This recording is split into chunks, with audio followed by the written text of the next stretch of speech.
Assalamu alaikum dear students, my name is Muhammad Fahad Said from Times Institute Multan. Welcome to the Business Mathematics. जी student, आज का जो हमारा topic है इसका नाम है सिस्टम ऑफ लीनियर इक्वेशन।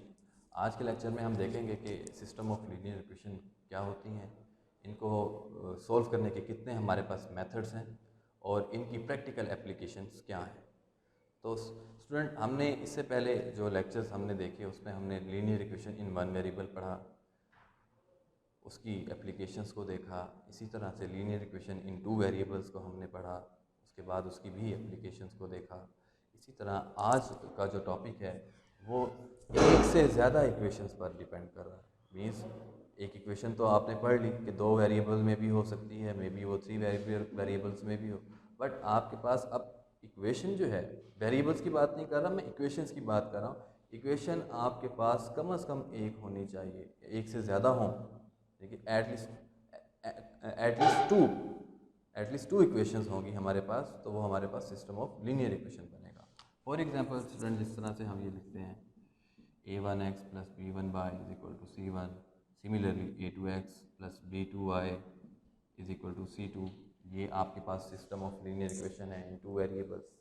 इसी तरह से अगर हम बात करते हैं student a1x plus b1y plus c1z is equal to d1, a2x plus b2y plus c2z is equal to d2, a3x plus b3y plus c3z is equal to d3। ये student हमारे पास सिस्टम ऑफ लीनियर इक्वेशन है in three variables में। आप देख सकते हैं कि कम से कम हमारे पास दो इक्वेशंस का होना ज़रूरी है। और एक और बात भी आपको बताता चलूँ स्टूडेंट्स कि सिस्टम ऑफ लीनियर इक्वेशन में आप लोग कभी भी ये मत समझिएगा कि हमारे पास तीन वेरिएबल्स हैं तो तीन ही इक्वेशंस होंगी। ऐसा पॉसिबल नहीं होता सम केसेस में। फॉर एग्जांपल आप यहाँ देख सकते हैं इक्वेशन हमारे पास दो हैं, ये सिस्टम ऑफ लीनियर इक्वेशन है इन थ्री वेरिएबल्स का, बट इक्वेशंस की अमाउंट देखें आप, वो दो है। तो जी स्टूडेंट, कंटिन्यू करते हैं, हम इसको देखते हैं कि इसके कितने मेथड्स हैं। मींस हमें सिस्टम ऑफ लीनियर इक्वेशन में बेसिकली अनाउंस ही फाइंड आउट करने होते हैं, जैसे कि आपने प्रीवियस में लीनियर इक्वेशन में की। तो कितने मेथड्स हैं स्टूडेंट्स और हम उनको किस तरह से सॉल्व करते हैं। फॉर एग्जांपल स्टूडेंट, मैं एक इक्वेशन सिस्टम लेता हूँ और उसको हम डिफरेंट मेथड से सॉल्व करेंगे। तो फर्स्ट में स्टूडेंट मेथड्स आप जान लें कि हमारे पास कितने मेथड्स हैं सिस्टम ऑफ लीनियर इक्वेशन को सॉल्व करने के। नंबर वन स्टूडेंट हमारे पास elimination method, student. Number two substitution method. Number three students हमारे पास मैट्रिसेस। नंबर फोर स्टूडेंट हमारे पास होता है ग्राफ मेथड।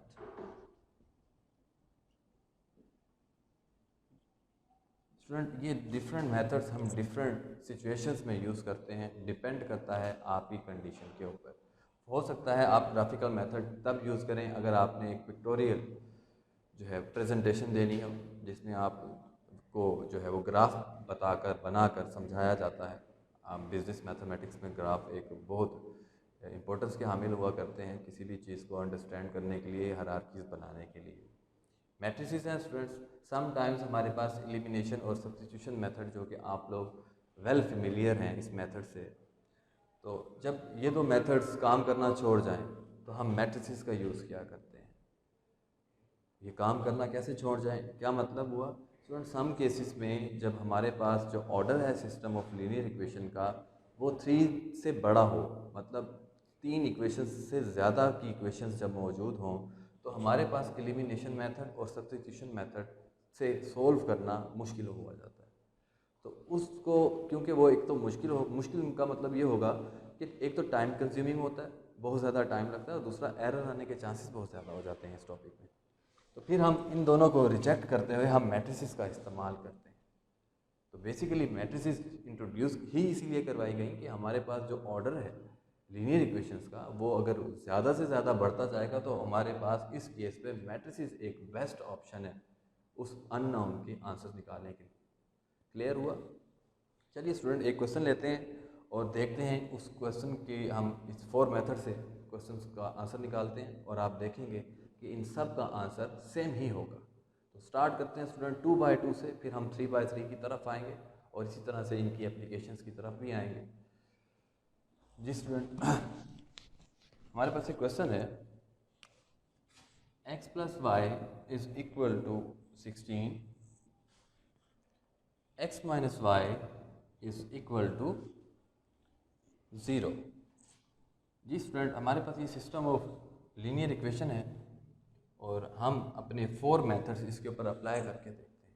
तो फर्स्ट में हमने स्टूडेंट कहा एलिमिनेशन मेथड। एलिमिनेशन मेथड में एक्चुअल में आपको क्या करना होगा स्टूडेंट, आपके पास जो अननोन्स होंगे उनके कोफिशिएंट्स को आपने देखना है। अगर वो सेम हैं तो आपने उनकी साइंस को देखना है कि वो अपोजिट हैं या फिर सेम साइंस के साथ हैं। आपने उस बिहार पर उनको ऐड या सब्ट्रैक्ट करना होगा। लेट्स सपोज अगर उसका कोफिशिएंट सेम नहीं है, लेट्स सपोज मैं ये लिखता हूँ, तो आप चाहते हैं कि मैं x को एलिमिनेट करूँ, तो x को एलिमिनेट करने के लिए ज़रूरी होगा कि मैं 2 से मल्टीप्लाई करूँ। इसी तरह आपकी अपनी चॉइस पर है, आप नहीं चाहते कि x को एलिमिनेट किया जा सके तो आप y को एलिमिनेट करने की कोशिश कीजिए। तो हमारे इस केस में y इजीली एलिमिनेट हो रहा है। तो डिपेंड करता है आपकी सोच के ऊपर कि आप किस तरह से क्वेश्चन को अटैम्प्ट करते हैं। अगर मैं x को एलिमिनेट करूँगा तो y का आंसर निकलेगा, अगर मैं y को एलिमिनेट करूँगा तो x का आंसर निकलेगा, और जब वो आंसर्स निकलेंगे तो दूसरी इक्वेशन में, किसी भी इक्वेशन में पुट करने से हमें दूसरा वेरिएबल मिल जाएगा। तो एलिमिनेशन मेथड बेसिकली हमें यही बताता है कि आपने जो अपने वेरिएबल्स हैं उनके कोफिशिएंट्स को सेम रखना है। नहीं होंगे तो आप किसी भी स्केलर से मल्टीप्लाई करके बोथ साइड्स उसको सेम रख सकते हैं। उसके बाद ऐड या सब्ट्रैक्ट करना है, वो आपकी कंडीशन पर डिपेंड करेगा कि कैंसिल हो, आपने कंडीशन में कैंसिल ही करना है। और लेट्स सपोज अगर यहाँ दोनों माइनस के साइंस होते, लेट्स सपोज यहाँ लिखा होता, तो अब मुझे यहाँ स्टूडेंट सब्ट्रैक्ट करना है, बिकॉज मैं यहाँ साइन को चेंज करूँगा जिसकी वजह से यहाँ पर कैंसलेशन होती है। यहाँ पर क्लियर हुआ? लेट्स सपोज अगर यहाँ ऑलरेडी ही प्लस का है तो अब मुझे ऐड करना है। तो डिफरेंट कंडीशंस पर ये डिपेंड करेगा आपके ऊपर कि आप किस तरह से क्वेश्चन को देखते हैं। चलिए स्टूडेंट स्टार्ट करते हैं। मैं चाहता हूँ स्टूडेंट कि y को एलिमिनेट किया जाए, बिकॉज एलिमिनेशन मेथड है हमारे पास।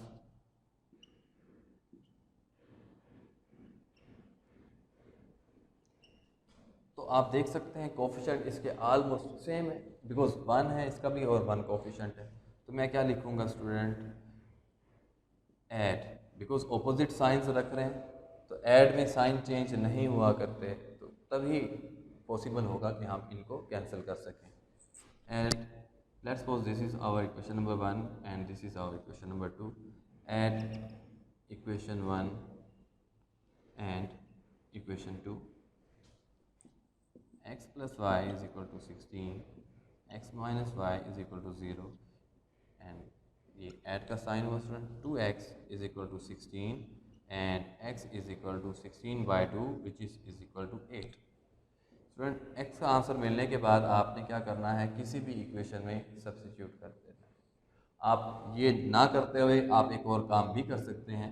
आपको देखें y को एलिमिनेट किया है, x मिला है, अब आप यहाँ पर x को एलिमिनेट करें और y आपको मिल जाएगा, एक ये पॉसिबिलिटी भी है, ठीक है ना।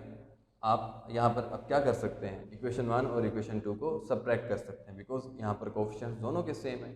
तो आप इस तरह से भी y का आंसर निकाल सकते हैं। लेकिन बेस्ट वे ये है कि हमारे पास जब एक अननोन आ जाए तो आप इस अननोन को किसी भी दूसरी इक्वेशन में सब्स्टिट्यूट करके आंसर निकाल सकते हैं। सब्स्टिट्यूट मीन्स पुट कर। तो हम इसको स्टूडेंट पुट करते हैं, इस आंसर को put in equation number 1। Equation number 1 में पुट करने से स्टूडेंट हमें मिला 8, बिकॉज x = 8 था, plus y = 16, y = 16 - 8 and y = 8। जिस स्टूडेंट आप चाहते हैं कि क्रॉस चेक किया जाए तो आप x और y दोनों के आंसर्स उठाकर वेरिफिकेशन के लिए किसी भी इक्वेशन में सब्स्टिट्यूट करें। लेफ़्ट और राइट साइड यहाँ पर भी आपको इक्वल ही मिलेगी। तो अगर इक्वल मिलेगी तो हम ये कहेंगे कि हमारे पास ये सॉल्यूशन सेट आया, सॉल्यूशन सेट, ठीक है, जो इस इक्वेशन को सेटिस्फाई किया। मैं बात बताऊं स्टूडेंट, सॉल्यूशन सेट क्या होता है। बेसिकली जो आंसर्स हम निकाला करते हैं वो उस इक्वेशन की रूट्स कहलाती हैं। रूट्स स्टूडेंट्स दो तरह की हुआ करती हैं। एक वो रूट्स होती हैं जो पुट करने के बाद लेफ़्ट और राइट साइड को इक्वल कर दें, तो हम उनको कहते हैं ये सॉल्यूशन सेट है, ये सॉल्यूशन सेट है 8 8। अब कुछ ऐसे आंसर्स भी होते हैं स्टूडेंट, रूट्स, कुछ ऐसी रूट्स भी होती हैं जो आप फाइंड आउट करने के बाद इक्वेशंस में सब्स्टिट्यूट करें तो लेफ़्ट और राइट साइड इक्वल नहीं आती। तो ऐसे सॉल्यूशन, ऐसे रूट्स को हम बोलते हैं एक्सट्रीनियस रूट्स, कि जिनका आंसर तो पॉसिबल है बट वो सेटिस्फाई नहीं करती। तमाम की तमाम इक्वेशंस में सेटिस्फाई होना मस्ट है। हो सकता है वो किसी एक इक्वेशन में सेटिस्फाई करती है और दूसरे में ना कर रही है। तो हमारे सॉल्यूशन सेट कहने का मतलब ये है कि जितने भी इस तरह की जो ये सिस्टम है, हमारे पास यहाँ 2/2 का है, तो आप इसमें पुट करें, लेफ़्ट राइट साइड आपको इक्वल मिलेगी। इसी तरह से अगर 3/3 में है तो आपने 3 आंसर्स निकाले, लेट्स एक्स वाई जी के आंसर्स फाइंड आउट किए, आप उन तीनों में आप पुट कीजिए तो लेफ़्ट और राइट आपको इक्वल मिलेंगी। जबकि एक्सट्रीनियस रूट्स में ऐसा नहीं होता। हो सकता है वो एक में सेटिस्फाई हो रही हो, लेफ़्ट और राइट बनती हो एक इक्वेशन में, सेकंड में वो ना फुलफिल कर रही हो ये रिक्वायरमेंट, तो इसलिए हम उनको एक्सट्रीनियस रूट्स बोलते हैं। क्लियर हुआ? जी स्टूडेंट, हमने एलिमिनेशन मेथड का आंसर निकाला जो कि x आपके पास 8 है और y भी 8 है। चलिए इसी 2/2 को हम सब्स्टिट्यूशन मेथड से करके देखते हैं। तो सब्स्टिट्यूशन मेथड स्टूडेंट, नाम से ही आपको क्लियर हो रहा है, सब्स्टिट्यूट का मतलब होता है पुट करना एक वेरिएबल को। तो अब एक वेरिएबल का मतलब क्या student? Let's suppose this is our equation number 1 and here it is 2। तो स्टूडेंट डिपेंड करता है अगेन आप पर कि आप इक्वेशन 2 का यूज़ करते हैं या इक्वेशन 1 का। नॉर्मली हम वो इक्वेशन यूज़ करते हैं जिसका हम answer in terms of other variable में निकालना आसान हो। मेरा कहने का मतलब ये है, आप देख सकते हैं कि सेकंड इक्वेशन नंबर 1 से अगर कंपेयर करें तो छोटी है, बिकॉज इसकी राइट साइड हमारी 0 है। लेट्स सपोज मैं चाहता हूँ यहाँ से x का आंसर निकालूँ, तो यहाँ स्टूडेंट आप देख सकते हैं x is equal to 0 + y। इस 0 + y को स्टूडेंट पुट करना होगा, पुट इन इक्वेशन नंबर 1, यानी कि एक वेरिएबल का आंसर एक दूसरे वेरिएबल की टर्म में आएगा और वो आंसर आपने लेफ्ट हैंड साइड वाला एक और जो दूसरी इक्वेशन है उसमें सब्स्टिट्यूट करना है। अगर आपने इक्वेशन नंबर 2 का यूज़ किया है वेरिएबल की वैल्यू फाइंड आउट करने के लिए, तो जब पुट करेंगे तो स्टूडेंट 2 में नहीं होगा, ये याद रखिएगा। दूसरी जो इक्वेशन होगी जिसको हमने अभी तक यूज़ नहीं किया तो उसमें पुट की जाएगी। क्लियर? तो जी मैंने कहा पुट इन इक्वेशन नंबर 1। आप देख सकते हैं कि यहाँ पर मैं x को क्या लिखूँगा, 0 + y का मतलब स्टूडेंट y होगा, y + y is equal to 16 and 2y is equal to 16, y is equal to 16/2 and y is equal to 8। Again student आपके पास, बिकॉज हमने पहले ही बात की थी कि बिल्कुल रिजेम्बलेंस रखेंगे आंसर्स। जी अगेन स्टूडेंट यहाँ y का आंसर 8 आया। आप अगेन y का आंसर किसी भी इक्वेशन में सब्स्टिट्यूट करें तो आपको x का आंसर फाइंड आउट हो जाएगा। चलिए इसको हम पुट करते हैं इक्वेशन नंबर 2 में। तो put in equation number 2, x - 8 is equal to 0 and x is equal to 8। जी स्टूडेंट आप देख सकते हैं अगेन यहाँ पर x भी 8 आया और y भी हमारे पास 8 आया। ये तो स्टूडेंट आपने ऑलरेडी 10th स्टैंडर्ड तक यही कुछ किया है। चलिए आगे बढ़ते हैं। इसी इक्वेशन को हम मैट्रिसेस की फॉर्म में कन्वर्ट करते हैं। अगेन मैंने आपको बताया कि मैं फिर बता रहा हूँ कि मैट्रिसेस हम क्यों इस्तेमाल करते हैं एक्चुअल में। ठीक है, तो मैट्रिसेस जब लीनियर इक्वेशंस का जो ऑर्डर है वो बहुत बढ़ जाए तो तब हम मैट्रिसेस का यूज़ किया करते हैं। बहरहाल हमारे पास 2/2 में हमें मेथड्स आने चाहिए, जिस मर्जी मेथड से हमें क्वेश्चन करने को कहा जाए या हम अपनी चॉइस के मुताबिक काम कर सकते हैं। जी स्टूडेंट, मैट्रिसेस होते क्या हैं, पहले तो ये बात डिस्कस करते हैं।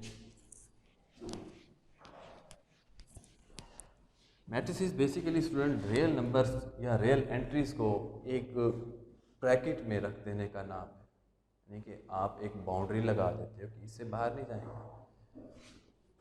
ये देखिए स्टूडेंट, मैं डिटेल में मैट्रिसेस को इसलिए डिफाइन नहीं कर रहा बिकॉज इसका एक अलग टॉपिक हमारे पास मौजूद है। तो हम सिस्टम ऑफ लीनियर इक्वेशन में रहते हैं, जस्ट हम ये देख रहे हैं कि हम किस किस मेथड से क्वेश्चंस को, लीनियर इक्वेशन को सोल्व कर सकते हैं।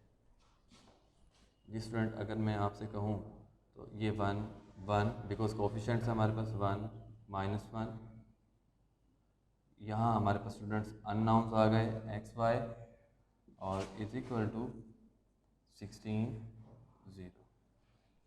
ये स्टूडेंट मैंने मैट्रिसेस की फॉर्म में से कन्वर्ट किया। अब स्टूडेंट ये हमारे पास ए है, ये एक्स है और यहाँ ये हमारे पास तो बी मैट्रिक्स है। स्टूडेंट यहाँ पर अगेन हमारे पास मैट्रिसेस में रहते हुए दो मेथड्स हैं। आपने पढ़ा था कि एक मेथड क्रैमर है और दूसरा हमारे पास स्टूडेंट इन्वर्जन मेथड है। क्रैमर क्या था स्टूडेंट? क्रैमर में अगर हमने जो अननाउन फाइंड आउट करना हुआ करता था तो उसका फार्मूला कुछ ये था, x is equal to a1 determinant by a determinant, y is equal to a2 determinant by a determinant. तो चलिए हम इसी में हम मैट्रिसेस में रहते हुए मज़ीद दो मेथड्स को पढ़ें। मैट्रिसेस है ये मैट्रिक्स का ही तरीका, लेकिन मैट्रिसेस में मज़ीद दो हमारे पास मेथड्स हैं। स्टूडेंट फर्स्ट ऑफ ऑल हमें क्या करना है, हमें ए का डिटर्मिनेंट फाइंड आउट करना है। बिकॉज ऐसी मैट्रिक्स जिसका डिटर्मिनेंट ज़ीरो हो उसका आंसर एग्जिस्ट नहीं करता। बिकॉज हम वो मैट्रिक्स क्या कहलवाएगी हमारे पास, नॉन सिंगुलर मैट्रिक्स कहलवाएगी। ऐसा मैट्रिक्स जिसका डिटर्मिनेंट ज़ीरो के इक्वल हो हम उसे सिंगुलर मैट्रिक्स कहेंगे। तो यहाँ मैं आपको ऑलरेडी बता सकता हूँ कि ये हमारे पास नॉन सिंगुलर मैट्रिक्स आएगा। वो क्यों स्टूडेंट्स? बिकॉज हमारे पास प्रीवियस मेथड में एक्स और वाई के आंसर्स मौजूद थे और ये वही क्वेश्चन है। इसका मतलब है ए का डिटर्मिनेंट तो एग्जिस्ट करेगा, इम्पॉसिबल नहीं होगा। तो चलिए स्टार्ट करते हैं इसको। फर्स्ट ऑफ ऑल स्टूडेंट आप ए डिटर्मिनेंट फाइंड आउट कर लीजिए।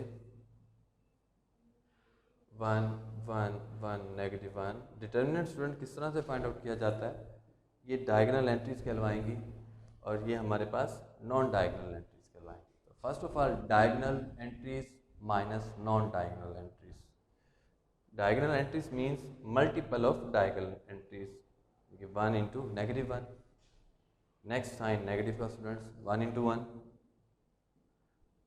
And -1 which is equal to -2. It means given matrix is non singular matrix because इसका जो डिटर्मिनेंट है वो एग्जिस्ट कर गया, जैसे कि मैंने पहले ही आपको बताया था कि एग्जिस्ट करेगा बिकॉज एक्स और वाई के हमने आंसर्स ऑलरेडी निकाले हैं। Next student A1 find out करने के लिए हमें क्या करना था क्रैमर में, ये बी मैट्रिक्स रिप्लेस हो जाएगा फर्स्ट कॉलम के साथ, ये कि 16 0 1 -1।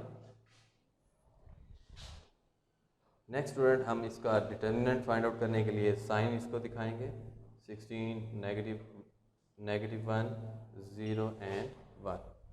ये student again cross multiplication like diagonal multiply by minus non diagonal, 16 into -1 minus 0 into 1 which is equal to -16। Next student हमें A2 फाइंड आउट करना है, तो A2 फाइंड आउट हम यहाँ कर लेते हैं।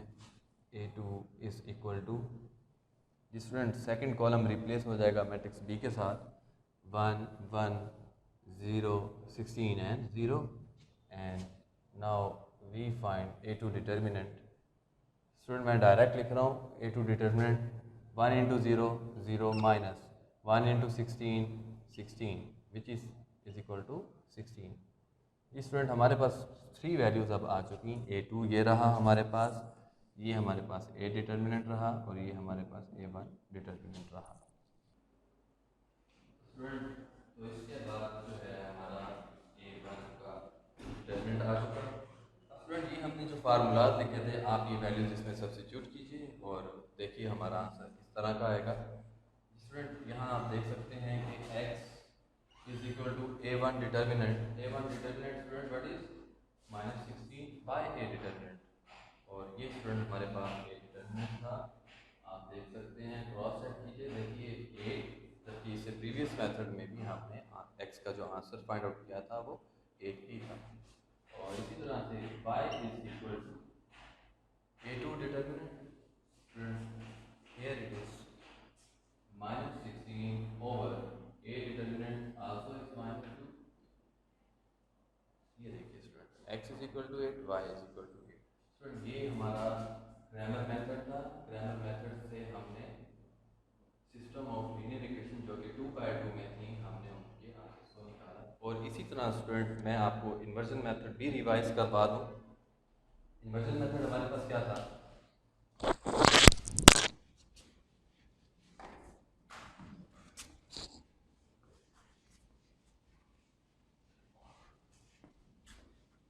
इन्वर्जन मेथड में स्टूडेंट हमने 1 1 1 -1 into xy is equal to 16 0।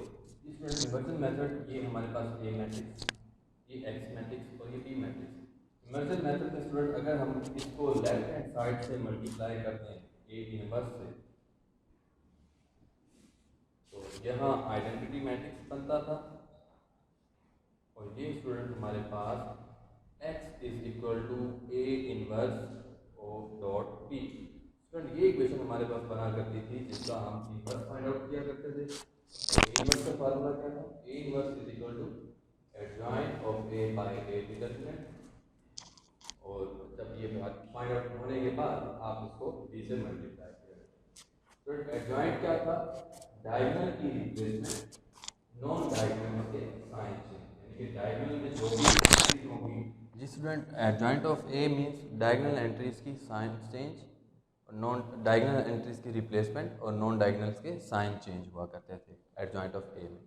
जिस student A inverse find out करने के बाद आपने क्या करना होता था? बी मैट्रिक्स से मल्टीप्लाई करना होता था। ये स्टूडेंट मैं आप लोगों को असाइनमेंट दे रहा हूँ, आप लोग इसी क्वेश्चन को इन्वर्स मेथड से कीजिए और आंसर हमेशा हमारा सेम ही रहेगा 8/8 में ही।